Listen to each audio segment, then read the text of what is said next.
नमस्कार मंडळी, श्री स्वामी समर्थ. एक नवीन व्हिडिओमध्ये सर्वांचं खूप खूप मनापासून स्वागत आहे.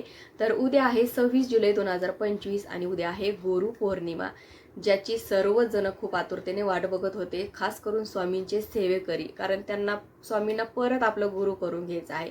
कारण प्रत्येक स्वामी सेवेकरीला असं वाटतं की माझ्या आयुष्यातून कधीच स्वामींनी दूर जाऊ नये. भले आपण कधी संकट आले, कधी काही आपल्यावर दुःख आलं, आपण सेवा करत असलो, आपल्याला असं वाटतं आपल्यावर आपण सेवा करतो, आपल्यावर दुःख का आलं, संकट का आलं, मग आपण स्वामींना रागवतो, त्यांना भांडतो, परत त्यांच्याकडेच जातो, माफी मागतो, परत त्यांची सेवा करायला लागतो. कारण आपले ते सर्वस्व आहे. आपले नुसते गुरु नाही येते, आपले आई वडील बंधू सखा सर्व सर्व काही आपले आहेत. आपण त्यांना सर्वच आपलं मानून घेतलेलं आहे. त्याच्यामुळे आपल्याला ना म्हणजे कोणत्याही प्रसंगात आपण असो, आपल्याला अगदी आठवतात म्हणजे स्वामी आपले. त्याच्यामुळे उद्याचा दिवस फक्त स्वामींसाठी घालायचा. जे काही तुम्ही कराल फक्त स्वामींसाठी करायचं आहे.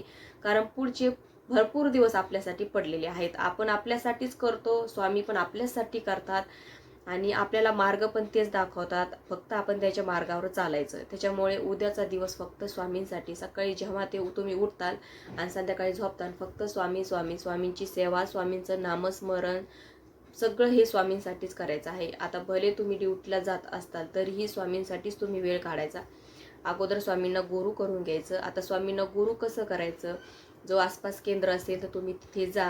तिथे तुम्हाला सर्व माहिती मिळून जाते. तिथे गुरु कसं करायचं काय तिथे करा. जर नसेल केंद्र तर तुम्ही घरच्या घरी पण स्वामींना गुरु कसं करू शकता. घरच्या घरी पण स्वामींना गुरु करू शकता.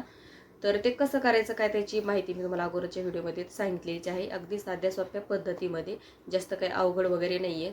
हे खूप सोपी पद्धत आहे. फक्त तुम्ही करताना त्याला महत्व आहे. म्हणजे तुम्ही वेळ काढून पण तुम्ही स्वामींसाठी करता, ते जास्त स्वामींना आवडतं.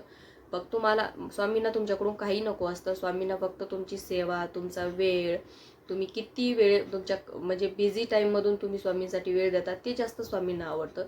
आणि मेन म्हणजे तुमचं अंतःकरण किती शुद्ध आहे, तुम्ही किती मनोभावे तुम्ही करत आहात, ते स्वामी बघत असतात. बाकी स्वामींना काहीच लागत नाही. तर आपण स्वामींना गुरु जर केलं तर आपलं गुरुबळ स्ट्रॉंग कसं व्हावं, आपलं बळ कसं मजबूत व्हावं, हे आपण बघायचं आहे. बघा, आता गुरु आपल्याला माहिती आहे की भरपूर जणांना गुरु असतो ज्यांच्या राशीमध्ये असतो. काही खडतर गुरु असतो, काही खूप चांगलं आपल्यासाठी घेऊन येत असतो. आणि ज्यांचं गुरुबळ मजबूत आहे ना, त्यांचं कोणीच काही वाकडं करू शकत नाही. अगदी देव सुद्धा वाकडं काही करू शकत नाही. कारण गुरुबळ आपलं मजबूत असेल ना, तर आपण देवाला भांडण्याची सुद्धा आपल्यामध्ये ताकद असते. त्याच्यामुळे आपलं गुरुबळ आपण आधी मजबूत करून घ्यायचं. त्यासाठी आपल्याला करायचं काय आहे, म्हणजे अगोदर तर स्वामींना गुरु करून घ्यायचं, त्याच्यानंतर त्यांची सेवा करायची.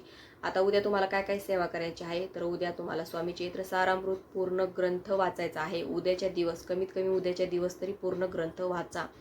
पूर्ण ग्रंथ वाचायचा. आता तुम्हाला केंद्रात जमत असेल तर सामूहिक सेवेमध्ये तुम्ही बसू शकता. कारण प्रत्येक केंद्रामध्ये उद्या सेवा होणार आहे स्वामी चैत्र सारामृतची. तर तिथे जाऊन बसा. कारण सामूहिक सेवेमध्ये इतकी ताकद असते ना, तर तुमचे न होणारी कामं किंवा तुमची न होणारी इच्छा सुद्धा पूर्ण होतात. स्वामी तुम्हाला इतकं भरभरून तुमच्या उंजळीमध्ये टाकत असतात. त्याच्यामुळे तिथे जा तुम्ही. जर नसेल पॉसिबल तर घरी तुम्ही सेवा करा, पण सेवा उद्या करा.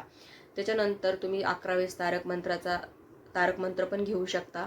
त्याच्यानंतर स्वामींचा जप जितकं होईल तितकं. असं नाही की माळ घ्यायचं, 11 मोजून 11च माळी जप करायचा. दिवसभरातून तुम्ही स्वामींचं नामस्मरण करा. मध्ये गेला तर स्वामींची आरती अटेंड करायची. कारण त्रिकाळ आरती होते दिवसभरातून. कधी सकाळी नाही जमलं तर दुपारी नाही जमलं तर सायंकाळच्या वेळेस, कधी तुम्ही जेव्हा फ्री असताल तेव्हा जायचं, केंद्रात स्वामींचं दर्शन घ्यायचं, स्वामींची आरती करायची. जर केंद्रातच जात असाल तर तुम्ही औदुंबराला प्रदक्षिणा मारायच्या. कारण तिथे साक्षात दत्त महाराजांचा, स्वामी महाराजांचं आपलं वास्तव्य आहे. तिथे तुम्ही त्यांच्या प्रदक्षिणा मारायच्या. कारण बघा, स्वामींचं करायला गेलं ना भरपूर काही आहे. फक्त आपलं गुरुबळ मजबूत कसं होईल ते बघायचं आणि जे दिसेल, जे पुढे येईल ते स्वामींसाठी करत राहायचं.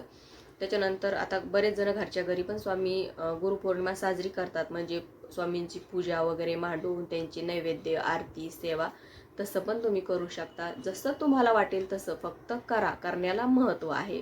तर आता उद्या बघा, आपल्या बायकांना ना खूप अशी म्हणजे किती का त्यांना कामं असू द्या, पण स्वामी सेवेसाठी ते वेळ काढतातच. कारण आता उद्या बघा, उद्याची पूर्ण डोक्यामध्ये प्लॅनिंग आहे. उद्या आपल्याला कसं करायचं, काय करायचं, काय काय करायचं, सगळं सगळं काय आहे. म्हणजे केंद्रात जायचं, घरी करायचं, सेवा करायची, मुलांचं आवरायचं, कामं घरातले आवरायचे, सगळं इतकं कामं करून पण आपण ना सेवा करते वेळेस आपण कधी आपल्याला थकवा येत नाही किंवा कंटाळा येत नाही. असं वाटत नाही की आता जाऊ द्या, खूप थकलोय, काहीच आपल्याला काहीच वाटत नाही. त्याच्यामुळं आता उद्या गुरुपौर्णिमा आहे म्हणून आजपासूनच आपला उत्साह एकदम दुप्पट झालेला असतो. त्याच्यामुळे हा उत्साह खूप महत्त्वाचा असतो. कारण आपलं गुरुप्रती आपलं किती प्रेम आहे, किती श्रद्धा आहे हे आपल्याला कळून येतं. त्याच्यामुळे आपण खरंच स्वामींसाठी तुम्ही जितकं कराल ना तितकं तुम्हाला म्हणजे तुमच्यासाठी चांगलं आहे. आणि आपल्या गुरुबळ पण आपलं त्याने मजबूत होत असतं. जितका तुम्ही विषयी तुम्ही जिव्हाळा दाखवताल ना तितकं स्वामी तुम्हाला लेकरासारखं जपत असतात. म्हणजे आपल्या हाताच्या फोडासारखं ते जपत असतात. साक्षात अनुभवलेलं आहे आम्ही, त्याच्यामुळे तुम्हाला मी इतकं कळकळीनं सांगते. तर आय होप तुम्हाला समजलं असेल. तर आजचा व्हिडिओ कसा वाटला तो नक्की सांगा. व्हिडिओ आवडल्यास व्हिडिओ लाईक करा, शेअर करा, चॅनल सबस्क्राईब करायला विसरू नका. झालेली सेवा श्री स्वामी समर्थ महाराजांच्या चरणी परमपूज्य गुरुमाऊलींच्या चरणी रुजू करते. श्री स्वामी समर्थ.